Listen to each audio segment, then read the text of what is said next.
자, 이어서 1차 세계대전의 전개 과정 살펴보도록 하겠습니다. 배경에서 너무 형광펜을 남발했던 것 같아서 좀 미안하게 생각합니다. 자제하도록 할게요. 근데 필요한 사건들, 필요한 개념들이 굉장히 많습니다. 1차 세계대전이 일어나게 된 배경을 좀 자세히 알아둬야 하고, 1차 대전의 전개 과정에서는 발발의 주요 원인이 되는 사라예보 사건, 그리고 이 1차 대전의 양상, 주요 전투 요런 정도를 알고 있으면 되겠습니다. 자, 1차 대전의 전개 과정에서 보시면 처음 이 전쟁이 촉발되게 된 배경 반드시 기억을 해야 합니다. 사라예보 사건이라고 하는 것입니다. 이 사라예보는 보스니아의 수도입니다. 지금 보스니아에 해당하는 보스니아의 수도였고, 이 보스니아라고 하는 지역은 국가는 1908년에 오스트리아 헝가리 제국이 이 지역을 점령하고 이 지역을 차지했어요. 그러니까 당시 발칸반도에는 범게르만주의와 범슬라브주의가 대립하고 있었고, 범게르만 세력이라고 했던 오스트리아 헝가리가 이 보스니아 지역을 장악하면서 러시아를 비롯한 슬라브 계열의 국가, 특히 러시아와 이 세르비아가 이에 대한 불만, 반발을 하고 있었다라고 보시면 돼요. 그런데 이 세르비아계 민족주의 청년이 보스니아 지역을 방문했던 오스트리아 헝가리 제국의 페르디난트 황태자 부부를 암살하는 사건이 발생합니다. 이것을 사라예보 사건이라고 하고, 이것에 대한 진상조사 그리고 배후를 찾아내서 우리에게 처리해라 라고 오스트리아 헝가리 제국이 이런 것들을 촉구했고, 세르비아가 이것을 거부함으로써 오스트리아 헝가리 제국이 선전포고를 하고 전쟁이 시작되게 됩니다. 자, 그 이후에 독일이 오스트리아 헝가리 제국을 지지할 것이다 이런 걸 밝히고요. 러시아도 지켜주겠다. 그리고 독일이 중립국이었던 벨기에를 지나서 침략할 것이 밝혀지자 영국도 참전을 하게 됩니다. 자, 이런 식으로 계속 얽히고 얽혀서 유럽의 여러 나라들이 지금 전쟁에 참여하게 됐고, 결국 이 동맹국과 연합국이 전쟁에 가담을 하게 됩니다. 단 예외는 동맹국 중에서 이탈리아는 예외적으로 지금 전쟁에 참여하지 않았다라는 겁니다. 여러 이유를 들어서 이탈리아는 사실은 중립을 취하고 있다가 나중에 1915년에 협상국 측의 후원을 받고 협상국의 일원으로 오스트리아 제국과 싸우는 이런 모습을 보이게 돼요. 자, 그래서 1차 대전이 1914년 사라예보 사건을 계기로 이제 촉발되었다 정도 기억을 해주시고요. 그래서 전쟁의 구도를 보시면 이 세르비아와 주 연합국 세력들이 한 편이 되고요. 러시아, 프랑스, 영국이 되겠습니다. 그리고 세르비아에 선전포고를 했던 오스트리아 헝가리 제국, 그리고 독일, 그리고 여기 오스만 제국도 함께 동맹국 진영에 포함이 되고요. 그리고 불가리아가 포함이 됩니다. 요것은 무엇이냐? 자, 원래 오스만 제국이 유럽, 아시아, 아프리카의 넓은 영토를 가지고 있었는데, 이 발칸반도 지역에서 영국과 프랑스, 러시아 등이 오스만 제국의 세력 약화를 꾀하기 위해서 발칸반도의 국가들의 독립을 지원했단 말이죠. 이런 연합국에 대한 불만이 있었던 오스만 제국이 동맹국 진영으로 참여하고요. 불가리아는 사실 발칸반도에 있는 국가였는데 제2차 발칸 전쟁에서 영토를 재획정하게 되었는데, 이때 영토 획정에 불만을 품고 동맹국의 일원으로 참여를 하게 됩니다. 자, 그래서 전쟁의 전개 과정을 간략하게 좀 살펴볼 텐데요. 이게 굉장히 간략한 겁니다. 자, 독일을 중심으로 봐야 됩니다. 독일은 유럽 중부에 위치하고 있는 나라입니다. 잠깐 다음 페이지 지도를 살짝 먼저 보시면 독일이라고 하는 나라가 첫 위치를 봐야 돼요. 위치. 자, 보시면 왼쪽에는 프랑스가, 오른쪽에는 러시아가 이렇게 위치해 있습니다. 그래서 이 동부전선과 서부전선을 나눠서 좀 살펴볼 필요가 있겠다. 자, 그래서 서부전선에서는 벨기에를 침공하고요. 프랑스로 빠르게 진격을 하려는 이런 모습을 보입니다. 특히 원래 이 독일은 과거 영국과 프랑스 세력을 견제하기 위해서 서부전선 지역에서 전쟁 혹은 전투가 발생했을 때 빠르게 공격을 해서 유럽 전역을 장악하기 위한 슐리펜 계획이라고 하는 것을 세웠습니다. 이 슐리펜 계획에 따라서 벨기에를 침공하고 빠르게 프랑스를 접수하려고 했던 것입니다. 그런데 생각보다 빠르게 이 서부 전선을 정리할 수 없었다라고 하는 것이 특징이고요. 대표적인 전투가 마른 전투가 있습니다. 1914년에 있었던 전투인데 프랑스군에 의해서 저지를 당하게 돼요. 왜 그랬는가? 이 1차 대전은 당시 신무기의 공개가 되게 활발했습니다. 각종 신무기들이 등장하고 난무하는 전쟁이었는데 19세기 말 이미 기관총이 발명이 되면서 빠르게 진격하기 어려웠고 이런 기관총에 의한 전진의 어려움을 극복하기 위해서 사실은 참호전이 전개가 됩니다. 참호전이란 땅이 이렇게 있어요. 보통 여기서 이렇게 전쟁을 벌이겠지. 총을 쏘고 이렇게 갈 겁니다. 그런데 기관총의 난사로 전진이 어렵자 적군의 총탄을 피하기 위해서 이렇게 참호를 파고 이 안에서 대치하고 상대가 전진하지 못하게 하는 이런 전술을 참호전이라고 하는 겁니다. 자, 이렇게 참호전이 전개되면서 사실상 전선은 서로 밀지도 못하고 밀리지도 않는 이런 고착화가 되고요. 전쟁 자체가 굉장히 길어지게 된다라는 것 좀 보시면 되겠습니다. 물론 이런 또 참호전을 극복하기 위해서 어떤 무기들이 나타나게 되느냐? 이런 구덩이를 쉽게 넘어갈 수 있는 궤도 차량이 등장합니다. 그리고 기관총에 총탄을 맞아도 훼손되지 않는 이 궤도 차량, 장갑차 같은 것이 이때 등장해요. 그리고 동부전선은 러시아의 영토를 공격하게 됐는데 러시아의 영토가 워낙 광범위하죠. 주로 러시아군과 대치를 하는 이런 모습들이 나타나게 됩니다. 그래서 독일의 공격이 초기에 광범위하게 진행되었으나 성과를 거두지 못했다라는 것. 자, 그리고 중간에 동맹국이었던 이탈리아가 독일이나 오스트리아 헝가리 제국의 편에 서는 것이 아니라 연합국의 지원을 받고 연합국 측에 가담을 했습니다. 그래서 주로 오스트리아 헝가리 제국과 싸우는 이런 모습을 보여요. 중세 유럽에 이탈리아라고 하는 나라가 분열되어 있을 때 항상 신성로마 제국 그 뒤에 이제 오스트리아의 영향을 많이 받았거든. 서로 감정이 원래는 좋지 않았던 국가들입니다. 이때도 또 지금 대립을 하게 되고요. 세 번째, 이제 전세의 변화가 이루어지게 됩니다.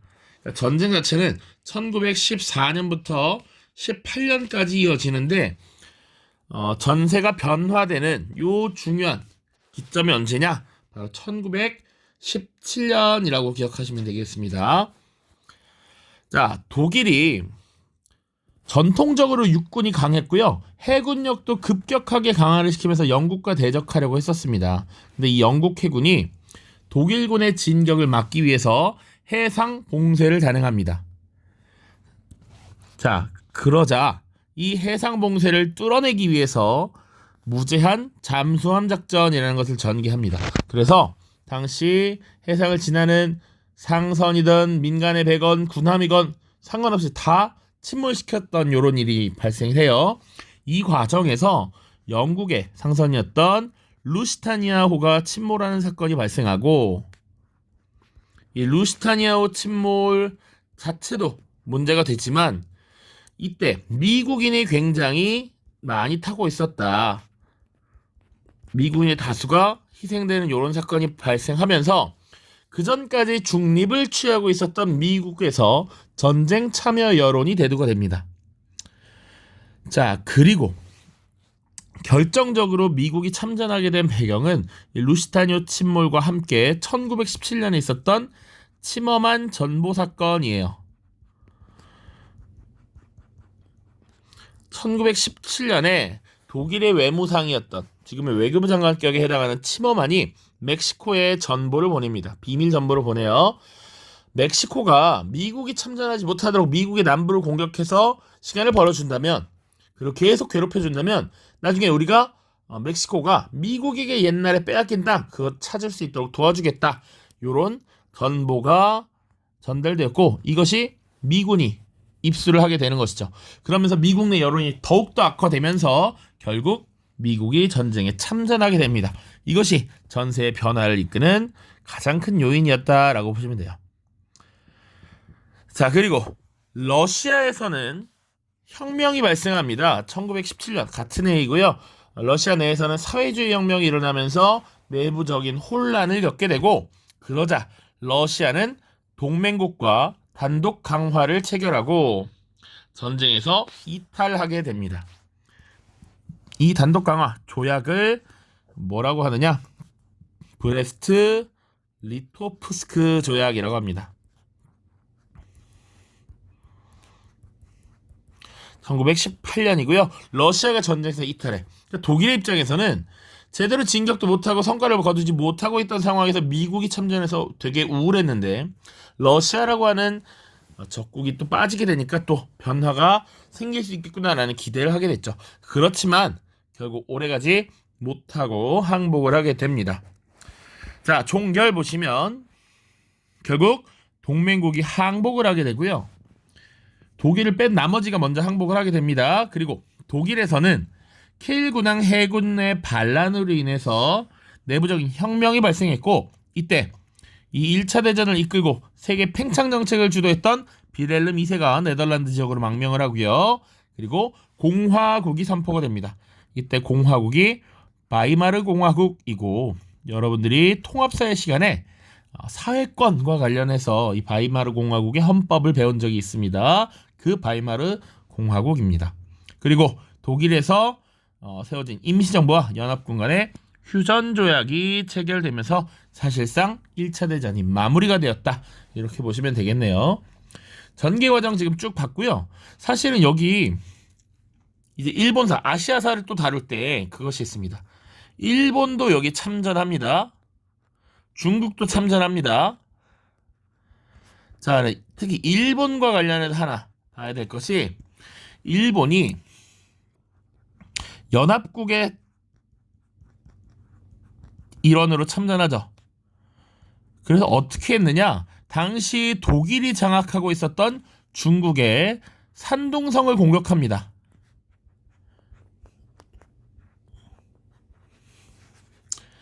자, 이때 산둥성에서의 이권을 일본이 인정을 받도록 하는 이런 내용들이 1차 대전 이후에 승인이 돼요. 그래서 이런 것들에 저항해서 중국에서는 나중에 오사운동이 일어났던 것입니다. 자, 일단 간단하게 보고요. 뒤에 또 나올 거니까 일단 여기까지 보고요. 자료 살펴보기 보시면 우리 교과서 179쪽에 신무기의 등장과 총력전이라고 하는 코너가 있습니다. 총력전은 모든 힘을 다 기울였다라고 보시면 돼요. 국가들이 자신들이 사용할 수 있는 모든 자원, 인적 자원, 물적 자원 모두를 총동원했다라는 거야.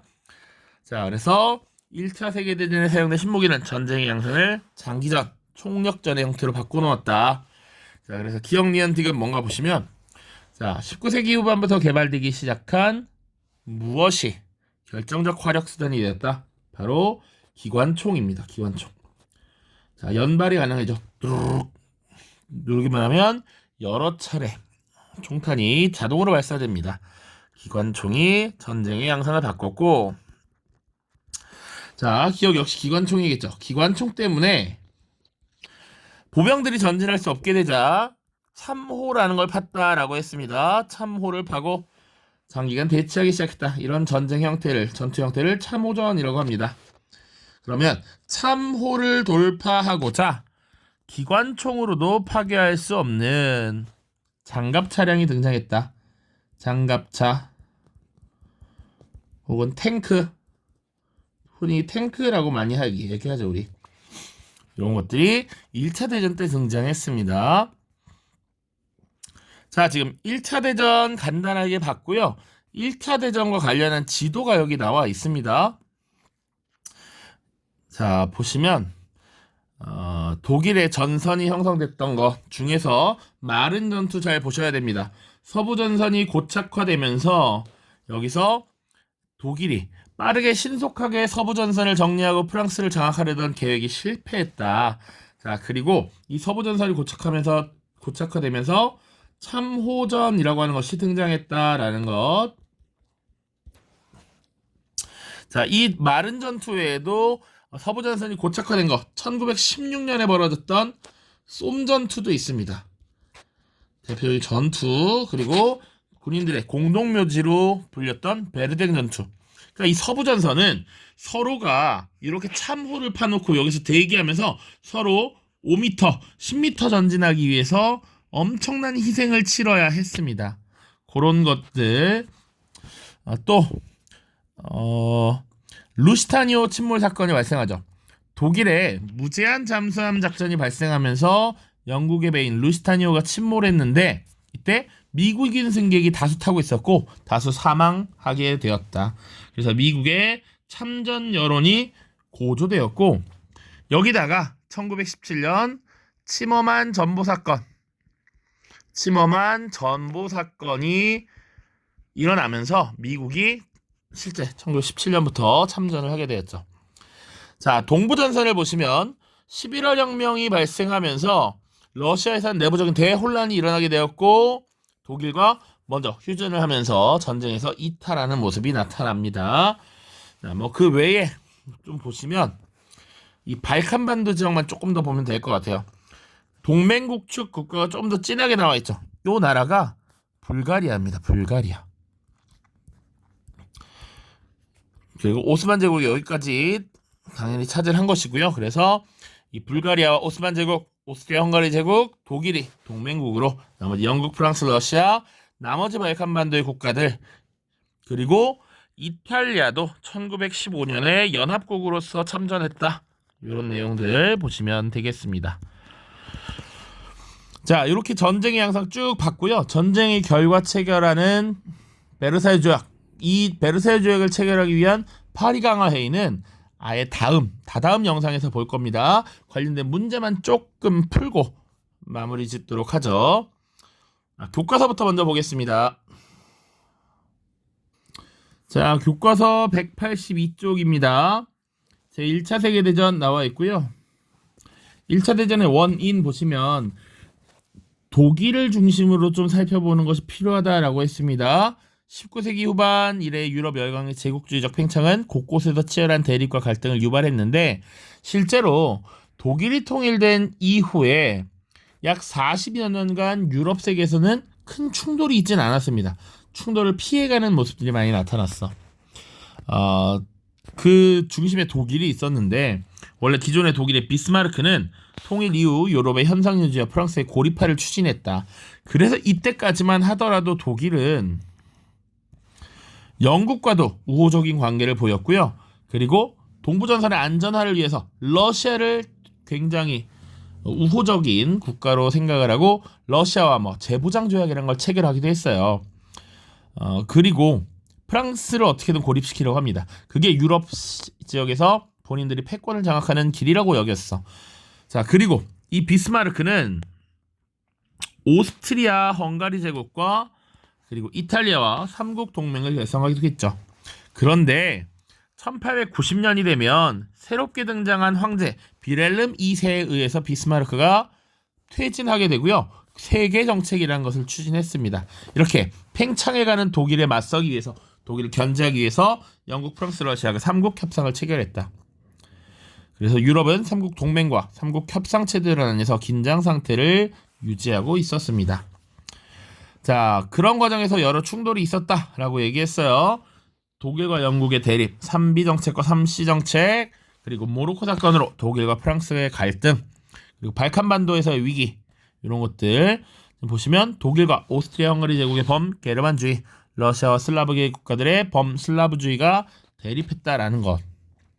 또 발칸 전쟁이 발생했는데 이때 오스만 제국의 지배를 받던 여러 민족들이 자신들의 민족주의를 앞세워서 독립을 추구했고, 이것을 이 강력한 국가들이 서로 이용하고 활용하는 이런 모습들이 나타났습니다. 그 과정에서 사라예보 사건이 발생했고 이것이 촉발이 돼서 결국 1차 대전이 시작되었죠.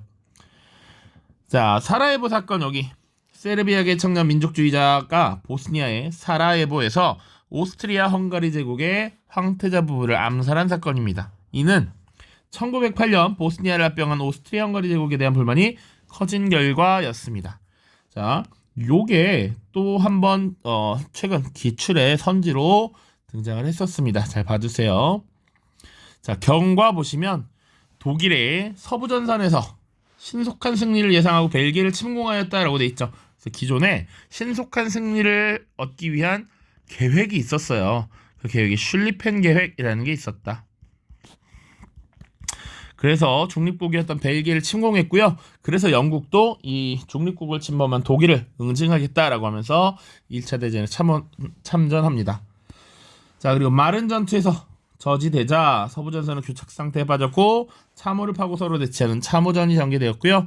동부전선에서는 독일이 러시아 영토로 진격했는데 1917년 러시아 국내에서 혁명이 발생하자 단독 강화를 맺고 전선에서 이탈했습니다. 요 조약의 명칭이 브레스트 리토프스크 조약입니다. 조약 자체는 1918년에 체결이 됐다.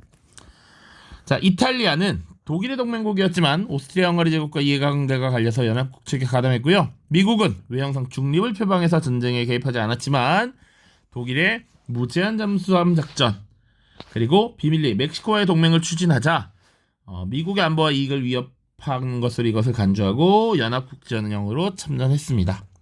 자, 1918년 서부전선에서 마지막 대공세를 펼쳤으나 실패했고요. 결국 오스트리아, 헝가리 제국 등이 항복했고 독일의 킬 군항에서 해군들 사이에 반란이 일어났습니다. 자, 그래서 빌헬름 2세가 퇴위하고 공화국이 선포되었고요. 이게 바이마르 공화국이었다라고 얘기했습니다. 그리고 독일 공화국 정부가 연합국과 휴전조약을 체결하면서 1차 대전이 막을 내리게 되었죠. 지도는 아까도 봤습니다.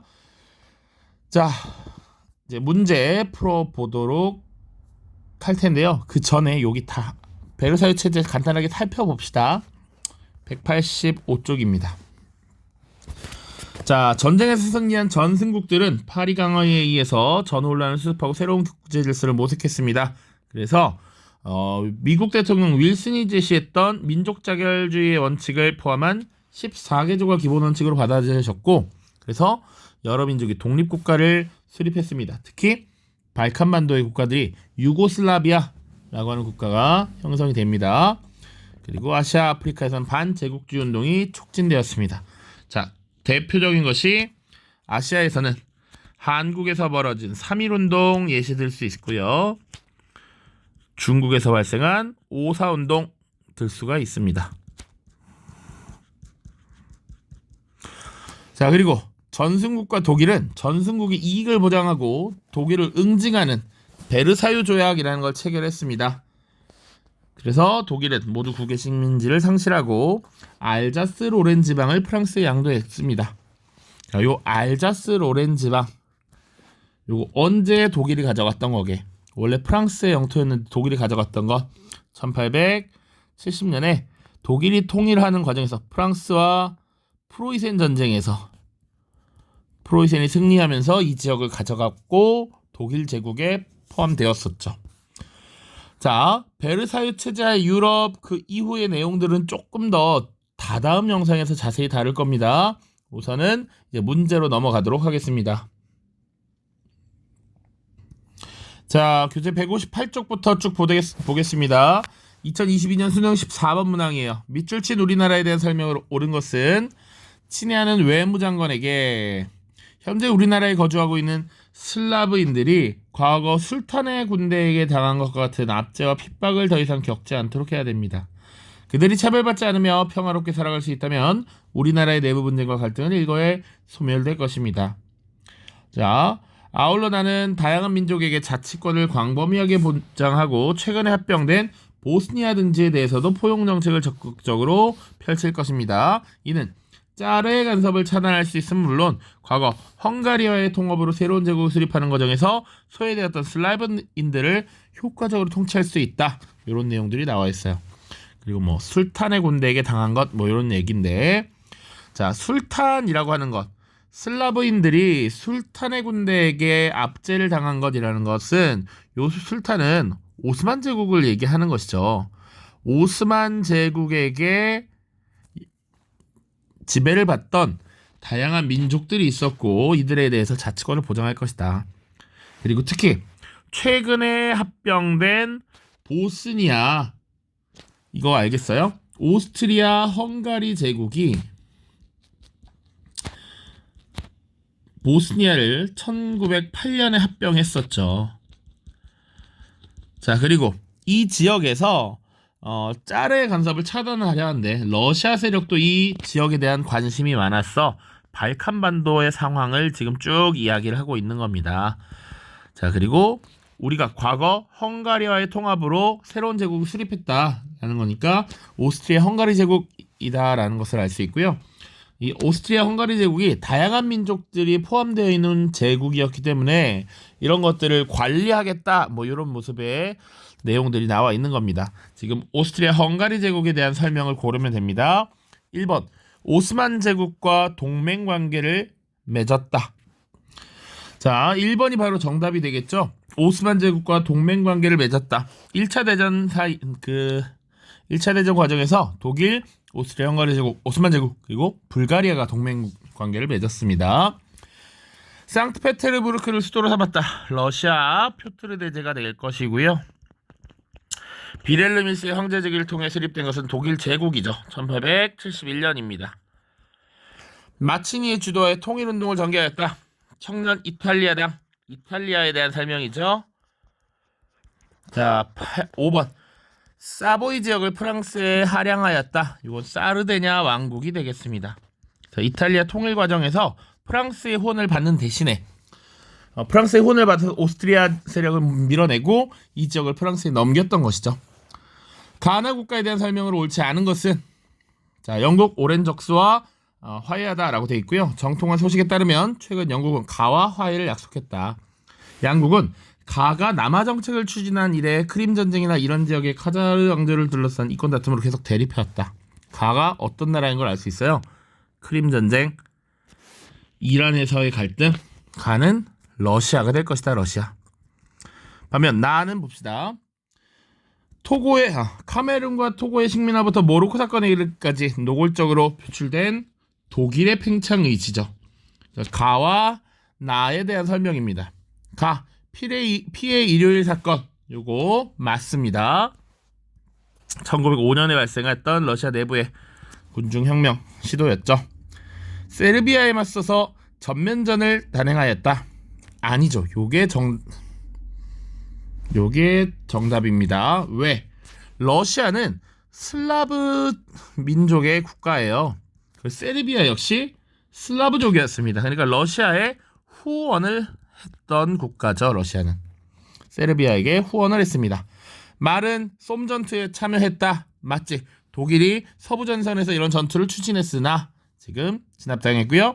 나 제1차 세계대전을 식민지 상실 맞고요. 가와 나는 제1차 세계대전 중에 황제가 퇴위했습니다. 왜?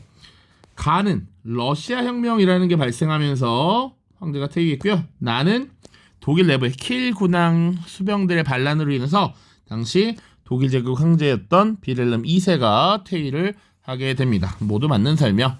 오른쪽 하나만 풀고 끝냅시다. 자, 프랑스는 독일이죠.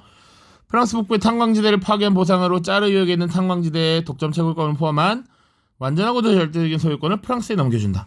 독일이 프랑스에게 권리를 주고 있어. 독일은 해외 식민지에 대한 모든 권리와 요구를 연합국에게 넘겨준다. 이게 뭐겠습니까? 바로 베르사유 조약이라고 하는 것입니다. 1차 세계대전의 결과로 체결한 것이고요. 자, 이 베르사유 조약에 대한 설명으로 옳은 것은 정답은 2번 베르사유 체제 성립에 기여하였다. 이렇게 됩니다. 자, 조금 더 문제가 있는데요. 이것은 아예 뒤에 또 풀어보도록 하겠습니다. 그리고 지금 끝내야 영상이 딱 2개 합쳐서 50분 내에 끊기니까요. 아무튼 고생 많으셨습니다. 다음 영상에서 러시아 혁명과 1차 대전 이후의 여러 모습들 살펴보겠습니다. 고생 많았습니다. 안녕.